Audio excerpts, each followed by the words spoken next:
ইমাম মালিক রাহিমাহুল্লাহর কথা হচ্ছে যে আমি নেকিতে অন্য কাউকে শরিক করতে পারি, দামে নয়। নেকিতে কিভাবে?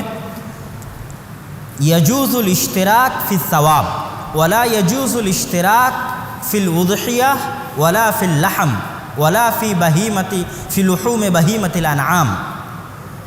যে ভাগ সম্ভব নেকিতে, ভাগ মালিকানায় গোস্তে সম্ভব নয়।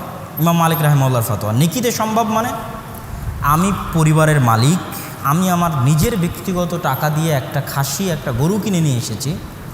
এখন আমি আমার টাকায়, আমার মালিকানায় একটা গরু, একটা খাসি কুরবানি করছি, কিন্তু এই গরু খাসি কুরবানির নেকিতে আমার পরিবারকে শরিক করছি। ইয়াজুজুল ইশতিরাক ফিস সাওয়াব, এই যে নেকিতে আমি তাদেরকে শরিক করছি, এটা জায়েজ।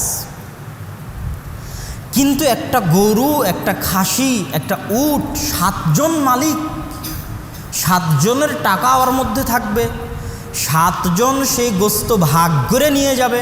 ইমাম মালিকের মতে বাতালাতিল উযহিয়া, এই উযহিয়াই বাতিল, এই কুরবানি বাতিল।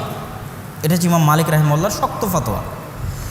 কী জন্য ইমাম মালিক রাহিমাহুল্লাহর শক্ত ফতোয়া এটা? ইমাম মালিক রাহিমাহুল্লাহ মদিনাবাসীকে কোনোদিন এইভাবে ভাগে কুরবানি করতে দেখেননি, যেটার স্পষ্ট প্রমাণ মুয়াত্তা মালিকে যখন উনি উযহিয়া অধ্যায়ে আলোচনা করেছেন, সেখানেও আলোচনা করেছে।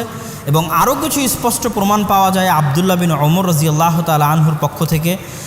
আবদুল্লাহ বিন ওমর রাদিয়াল্লাহু তাআলা আনহুকে ইমাম শাআবী জিজ্ঞেস করছে, আল বাকারাতু তুজজিউ আন সাবআতিন, যে একটা গরু 7 জনের পক্ষ থেকে সম্ভব।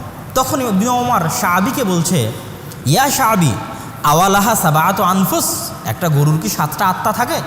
কেমনে 7টা আত্মা? যদি একটা গরুর 7টা আত্মা না থাকে, কেমনে 7 জনের পক্ষ থেকে সম্ভব?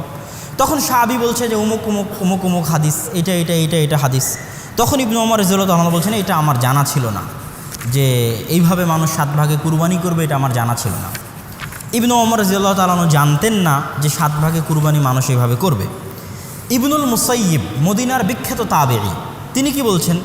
মা কুন্না না'রিফু ইল্লা যাকা হাত্তা খালাতানা আহলুল ইরাক ফাদাহু আন কুল্লি ওয়াহিদিন বিশাতিন ওয়া কানা আহলুল বাইতি ইয়াদহুনা বিশাত। যে আমরা মদিনাবাসীরা যে একটা গরুতে 7 জন কুরবানি হবে বা একটা উটে 10 জন কুরবানি হবে, এটা আমাদের মধ্যে ছিল না। যতক্ষণ না আমরা কুফাবাসীর সাথে মিশ্রিত হয়েছি, কুফাবাসীর সাথে আমাদের সংমিশ্রণ ঘটেছে, ততক্ষণ আমরা এই আমল সম্পর্কে আমাদের জানা ছিল না। তো যেহেতু ইমাম মালিক মদিনার মানুষ, মদিনায় উনি এই আমল দেখেননি, এবং মদিনা এবং মক্কায় এই আমলের ব্যাপক প্রচলন ছিল না। যেটা আবু আইয়ুব আল আনসারী রাদিয়াল্লাহু তাআলা আনহুর হাদিসেও স্পষ্ট হয়, যে আবু আইয়ুব আল আনসারী রাদিয়াল্লাহু তাআলা আনহুর হাদিসে তাকে জিজ্ঞেস করা হচ্ছে যে কাইফা কানাতিল উযহিয়া ফি আহদি রাসূলিল্লাহি সাল্লাল্লাহু আলাইহি ওয়াসাল্লাম, আল্লাহ রাসূলের যুগে কুরবানি কেমন ছিল? উনি বলছেন, আল্লাহ রাসূলের যুগে কুরবানি ছিল এক পরিবারের পক্ষ থেকে একটা কুরবানি। বর্তমানে আমরা যেটা দেখছি, এটা তো আমাদের রাসূল সাল্লাল্লাহু আলাইহি সাল্লামের যুগে ছিল না। পরবর্তীতে যখন মানুষ কুরবানি নিয়ে প্রতিযোগিতা করা শুরু করলো, তখন মানুষের মধ্যে এটা চলে আসলো।